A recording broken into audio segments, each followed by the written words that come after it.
Welcome to Pinoy Video Gamer. My name is Edwin.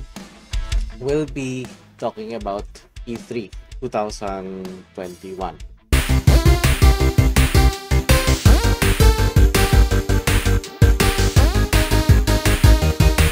This is just going to be the highlights. I can't talk about the entire thing because there's so much stuff. I think there's 3 or 4 days worth of stuff. First things first, I'll talk about the best shows that I have seen. First show that I will highlight is the Devolver Digital presentation because it was just fun. I like that they presented a lot of indie games, but their video itself, it's just fun in general. A lot of time is spent on their skits, but their skits is pretty good. Entire presentation is like focusing on how the business works on gaming companies. So it's fun. So I like their presentation. It was fun. Lots of indie games. So the next one that I really liked was the Summer Games Fest. This was great for the reason that the first half was okay. It had this big games. It had bands. It has an orchestra. It really highlighted a lot of the high-profile games. That was not what stood out for me. What stood out for me was the second half of the video. That's because they focused a lot on the indie games. The entire presentation itself was actually really long, possibly 3-4 hours. But there's a lot of indie games that really can catch your attention, which is I really like. I enjoyed a lot of it. Which is, if only they released this on Xbox Game Pass, that would be better because that's mostly how I game today. Most of it I would like to try it out. I like to experiment on indie games if I have more time. So that's why I like the presentation. And it wasn't cheesy. It's really focusing on the developers, and I enjoyed it. Okay, that's my number 2. The third one I'm gonna present is Nintendo. I enjoyed their presentation. With everything that E3 has shown, there were a lot of disappointments, but Nintendo did not disappoint. It was fun. It was nice. I look forward to the games that's there. I think what stood out for me was more of the Legend of Zelda stuff, and I was surprised with the Tekken with Smash Brothers. Yeah, Tekken. That thing. So I was surprised with that. The Nintendo presentation was was nice. It was one of the best highlights throughout the entire E3. My only issue there is that it really relies on nostalgia. Okay, so this one is the presentation that I really enjoyed, was the Xbox presentation. This is because it did show a lot of games, a lot of new things to look at, not a lot of new things to look forward to, and a lot of them are in Game Pass. It really appealed to me for the reason that I'm getting all of these new games without spending anything additional. I just rely on my subscription.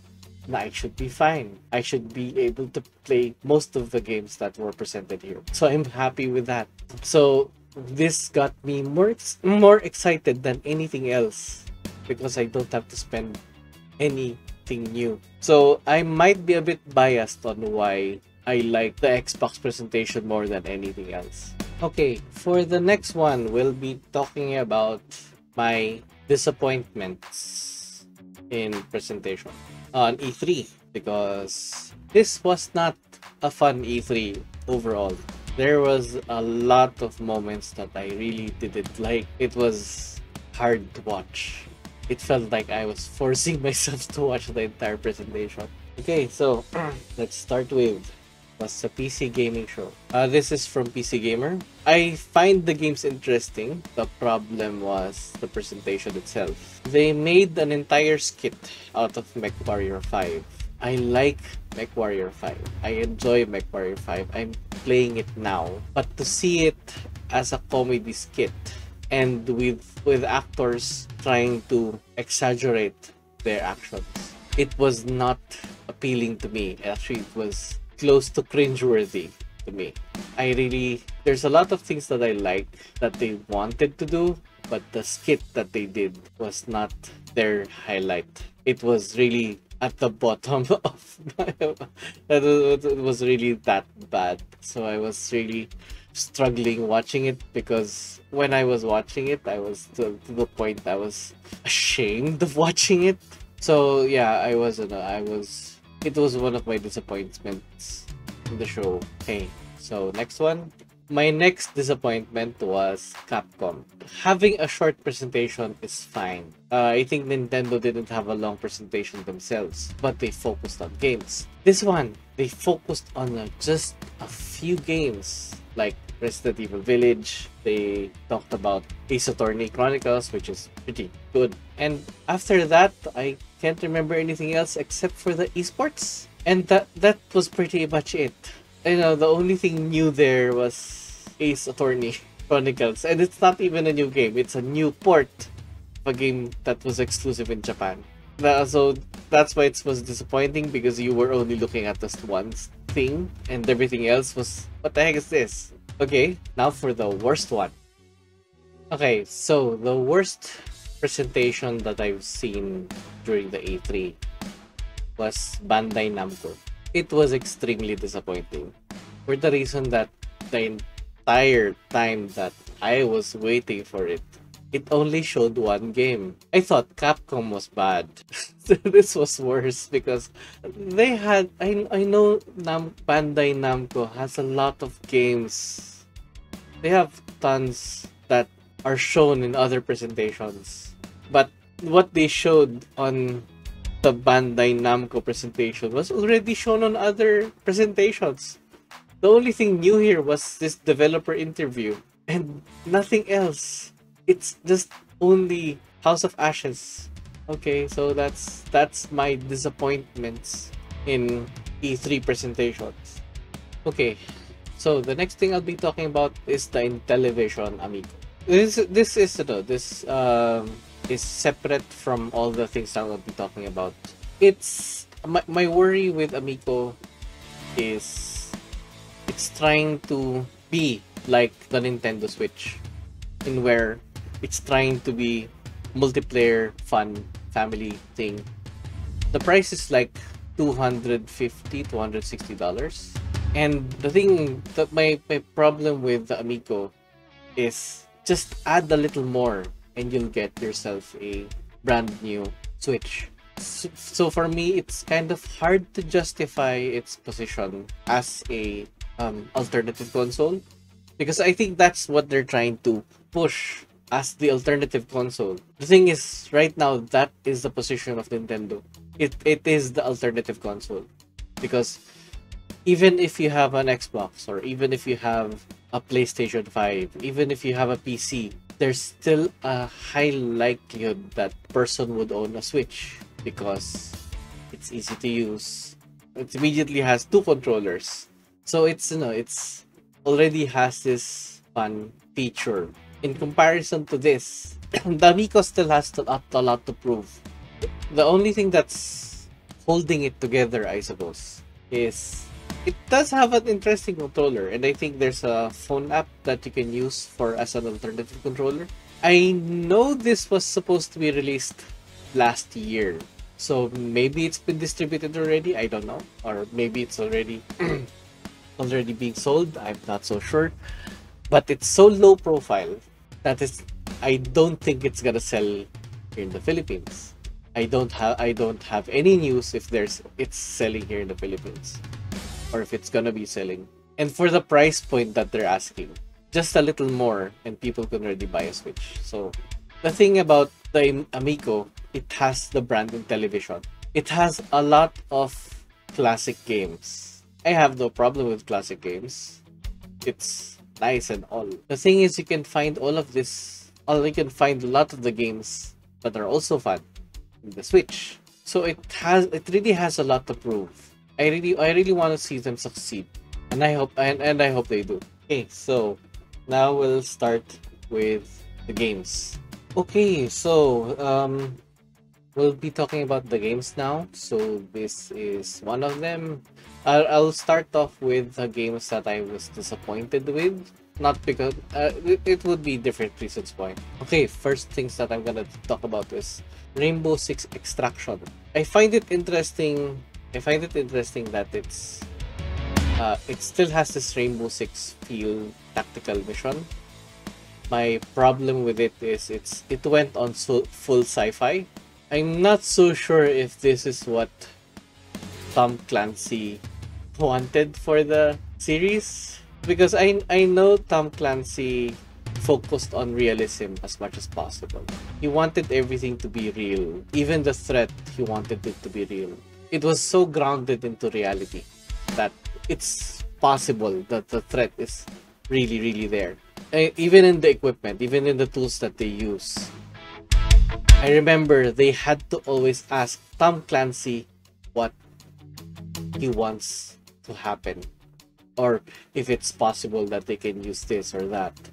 I remember even in Splinter Cell, he wouldn't allow that gadget, the three specular goggle thing. He wouldn't allow that until it's proven that it was working. Until he heard that where there was an experimental device that can do that, he really said no until they can prove it to him. And they did prove it to him that it can be done. So that's how we got Sam Fisher's iconic 3 goggle thing. But he had to be approved. It had to be approved by Tom Clancy himself because he wanted it to be real. So this going sci-fi is not somehow not a bit comfortable. It's not comfortable to me. But I have no question that it might be fun. It just doesn't feel like it should be called Rainbow Six. Okay, so another one of my disappointments is Battlefield 1942. The game looks fine, the game looks great. I'm not into multiplayer games. It's possible that I might be biased about this, but I have no issues with multiplayer games. I know it can be fun. I know a lot of people are addicted to these types of games, but my main issue with Battlefield is not about the game. It's about the price. It's being priced to $60 to $70. $60 I think for the Xbox and $70 for the PlayStation 5. It's extreme. It feels too expensive for a multiplayer only game, considering a lot of multiplayer games now are free. This is a bit of a hard sell to me. I know this game might be really interesting. I know it can be fun. It might be able to give you that fun, intense experience. But for $70 for a multiplayer game, it's kind of hard for me to justify, especially for me that I'm more into campaigns, and a lot of people know that there is no campaign in this game. So I don't know what to think with this one. It has this amazing set pieces and all, but really I really tried playing multiplayer games for so long, and it does not appeal to me in any bit. But I'm not talking about it being a multiplayer. I'm talking about the price. It's just way too expensive for a multiplayer game. Okay, so next that we're gonna talk about is another one of my disappointments is Guardians of the Galaxy. It's not a complete disappointment. A lot of people got excited with it. A lot of people were hyped about it. The main reason I was disappointed was it just felt okay. Well, based on the entire presentation of Square Enix, this was the best one that I saw in Square Enix presentation. This was the more fully fleshed out game that they showed there, but it felt somehow lacking to me. Even though it was it has gameplay, it has a trailer, it has a developer interview. It was the best one in Square Enix presentation. My problem with it didn't feel like it was offering anything new. In terms of visuals, in terms of graphics, it feels like it's designed for the previous generation, not the newest generation of the PS5, Xbox Series XS. This was designed for Xbox One, PlayStation 4, and apparently it's confirmed that it is also on the Switch. So maybe that's the reason why it felt like it was a bit pulled back than it should, because it was designed for an all-around well, should support a lot of generations as much as possible. So that's that's why it felt like it was lacking a bit. Okay, next thing I'm gonna talk about is my top games that I got excited about. This is a lot. So there's a lot more positives, I think, than my complete disappointments overall. The worst ones is basically the presentations themselves, not the games. Okay, so this game is Life's Light. It was, I don't think this was on any of the E3 presentations, but this game stood out for me. I saw this under one of the E3 videos. If you go to the E3 website, if you sign up for them, it was one of the first videos that you'd see. And when I saw this, I liked it. I enjoyed the look of it. I really wanted to play it. It feels relaxing. It feels nice. It reminds me of Flower, a lot of Flower. And I really wanted to get a hold of this if possible. So this was one of my highlights. I enjoyed it. I wanted to play it. Okay, so this is Supot. I know I saw this before. I saw this on another site, or I think maybe a local site. This is one of the things that was shown in the Summerfest festival. I like it because it focuses on Filipino food. I think not only Filipino, I think they said Korean and Japanese too. But it looks great. It looks good because Filipino pride. It looks promising to me. I like Cooking Mama. I enjoy playing Cooking Mama. And this looks fun. This looks nice. It looks very Filipino as much as possible. And as you see in this video, it's just showing Filipino food as we know it. So I like this. I really like this. I look forward for their success. I just hope I can get to play it at some point. And yeah, I enjoy seeing this come into a reality. So this time I'm talking about Flight Simulator because I wanted to play this. I know this is not a typical game. I know it's not the usual game that I usually play, but I want to play this because it can give me that feeling of I wanted to be a pilot at some point in my life. But I like this because it gives that feeling of traveling around the world. I remember playing around with Google Earth. I remember playing around with Google Earth, and I really enjoyed it. I just went around hours and about just looking around in Google Earth, and I want that same feeling while actually playing. So this is the game that I look forward to actually get that same feeling. And I can't wait because this goes to Game Pass. So I look forward to that. This one is called Replaced. Visual style, I like it. It's fun. I find it interesting, visually appealing to me.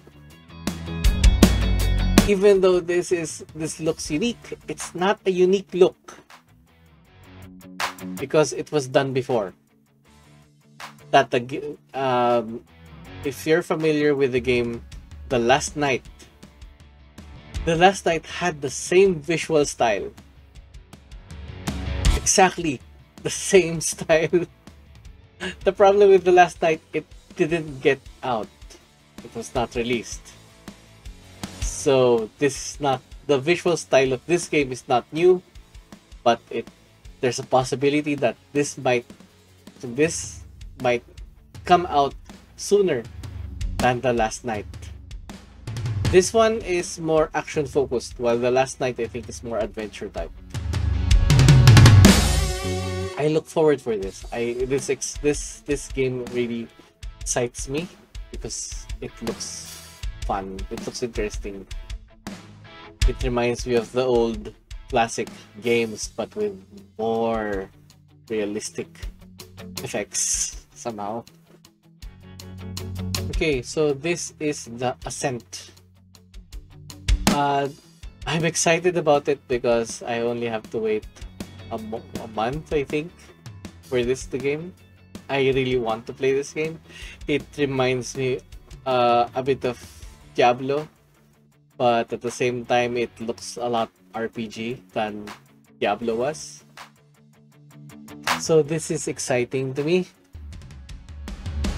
As in, I like the amount of detail that it shows. I know it's not.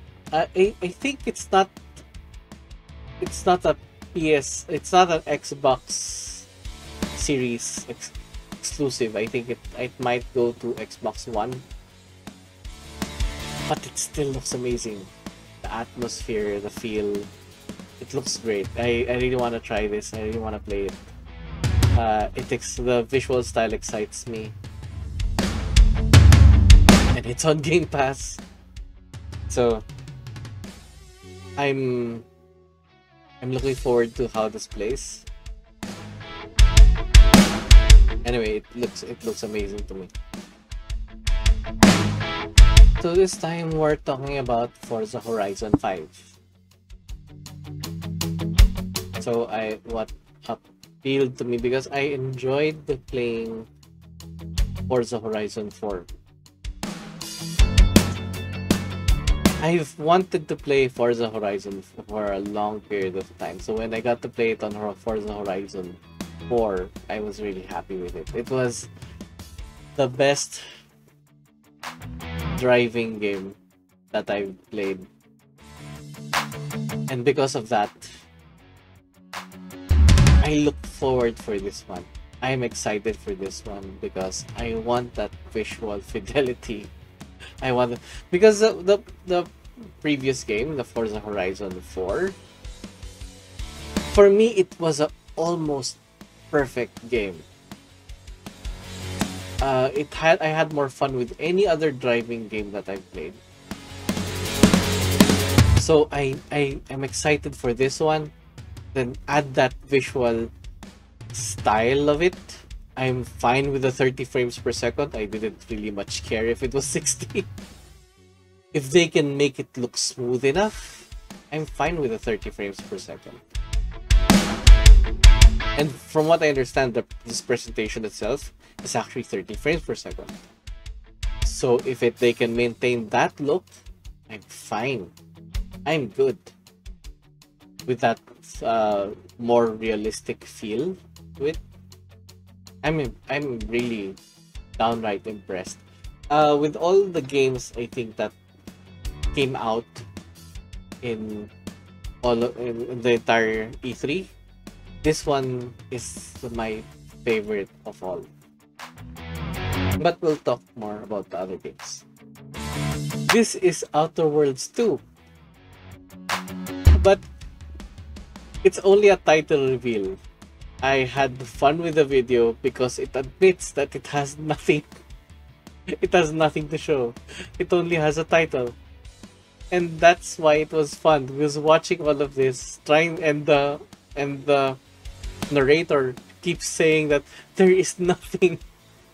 I had fun watching this trailer. I know it's nothing much, but I really enjoyed the execution of it. Okay, next in the lineup is actually Halo Infinite. What stood out for me was not the actual game itself, the campaign. Even though I want the campaign, I really want to play it. What stood out for me in the E3 presentation was the multiplayer.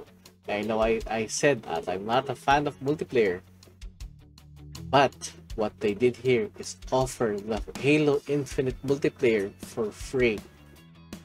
No additional cost. Anybody can join in. Anybody can get in and play. No additional cost. If you want, of course they'll be selling some kind of battle passes or something like that, but in general it's free. So that's impressive, because multiplayer is one of the best things that they did. It's one of their highlights of Halo. Halo has been very, very impressive so far in the multiplayer department. So offering it for free is outstanding. It's amazing to learn that they're gonna do that. So I really commend them for that. That's impressive. Okay. So this is Harold Halibut. I like what they did with this game. It looks full on claymation. I like the visual style of it. It makes it look more, it's there. It's like you're watching a movie. Note that this is not the only Harry Halibut. This is not the only claymation style game out there. There's also this game called Vocabulantis, I think. Yeah, Vocabulantis, which is also claymation. It really also looks good, but so far this looks a little better. But the game of the two games is very, very different. This one is more adventure type, while Vocabulantis is more platformer puzzles. But this one looks amazing so far. I'm really, really interested how this actually turns out. Okay, this one will be quick. This is the Legend of Zelda Game & Watch. I like this because this was a complete surprise. I didn't expect it, so I like it. It's Zelda on the go, so it's something I am excited to see. Not sure if I'm gonna own one, but let's hope that they release more Game & Watch stuff in the coming years. So I'm excited with the Legend of Zelda Breath of the Wild 2. I'm excited. I can't wait to see more gameplay with this. I can't wait to play it because I enjoyed every single moment of the original Breath of the Wild. So I'm excited for this game. Looking forward to it. Hopefully I can play more of it, see more areas, see more locations, see more bosses. Because I like the relaxed pace of the game. Just only fight when you need to, and it's fun to explore the world. This one was another big surprise to me. Because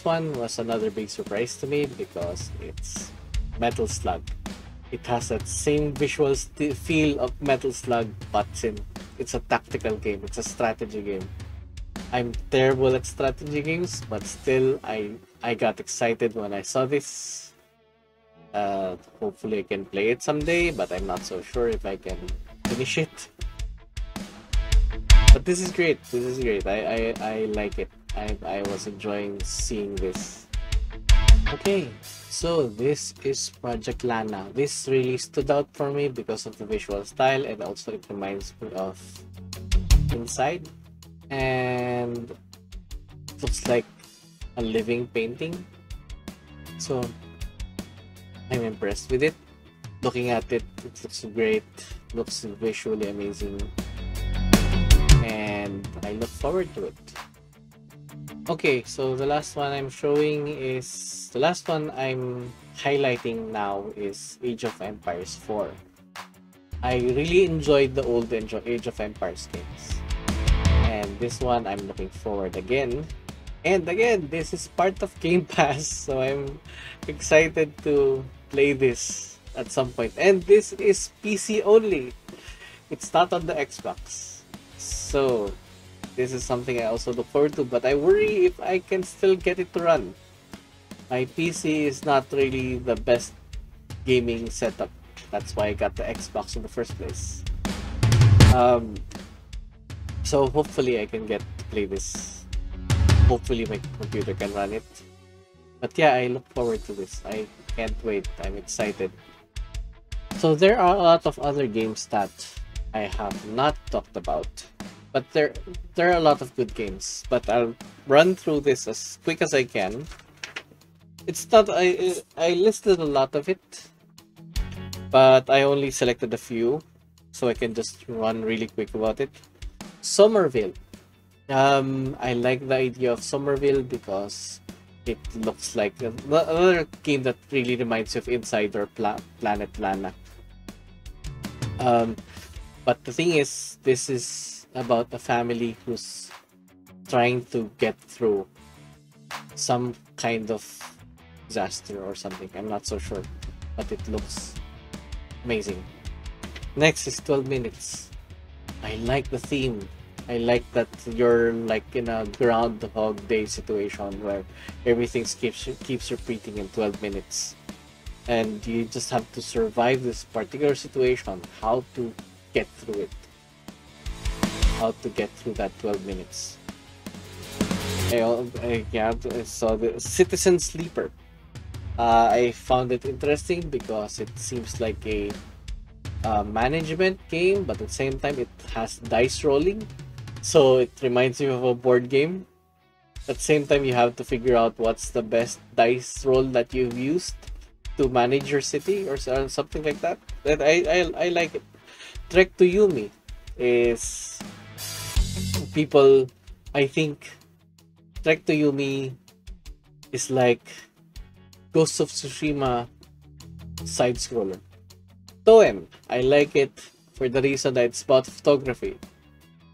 It's an adventure game, like, but your character is basically a photographer. You don't need to fight anything. You don't need to attack. You don't need to. You're just a photographer, and that's it. There's this isometric view, and you look around, and you can go look through your camera and see how you're gonna take your picture. I like the concept. It's nice. The Wandering Village. It's another city building game that relies on survival. This is more like Banished if you're familiar with that game. But I like it because you're on a giant. You're living a small town on a really giant creature that travels throughout the land. So because your city, your town is traveling, you get into different situations. Like sometimes it's too cold, sometimes it's fine, everything's okay. Sometimes it's so hot. So you have your city has to adjust on these different conditions because you're on a giant creature who's walking around all the time. I like the concept. It's interesting. And I mentioned earlier, Vocabulantis, this claymation style game. I like the way it looks. I like the way it seems to be, but it is a puzzle platformer, so I look forward to that. I'll see how that goes. Death's Door. I think this is about a raven who's also, this is like death. I think he's kind of a representation of death, but it looks cute because your character is basically a crow or a raven that has a giant sword, and you try to hunt the people that you need to capture. It reminds me of Diablo a bit, But we'll see. I still look forward how this game goes. And then yeah, that's pretty much it. So based on what I have seen, of course, a lot of the videos that a lot of the games that I mentioned is focused on visuals, focused on the gameplay itself. The only thing that was not gameplay related was Outer Worlds, because it was just funny.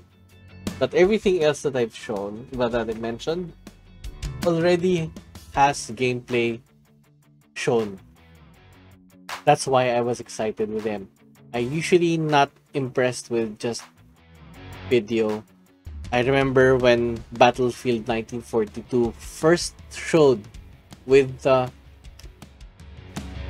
basic cinematic trailer, I was not impressed because it was not showing anything. I was more impressed when it did come out. What didn't impress me was the price point. So anyway, that's my reactions for the E3 event. Anyway, thank you very much for taking your time and watching all of this. Hopefully I can play more because I've been busy lately, and if things go well next few weeks, I might be exploring more stuff with my videos. Anyway, thank you very much. Take care. Have fun.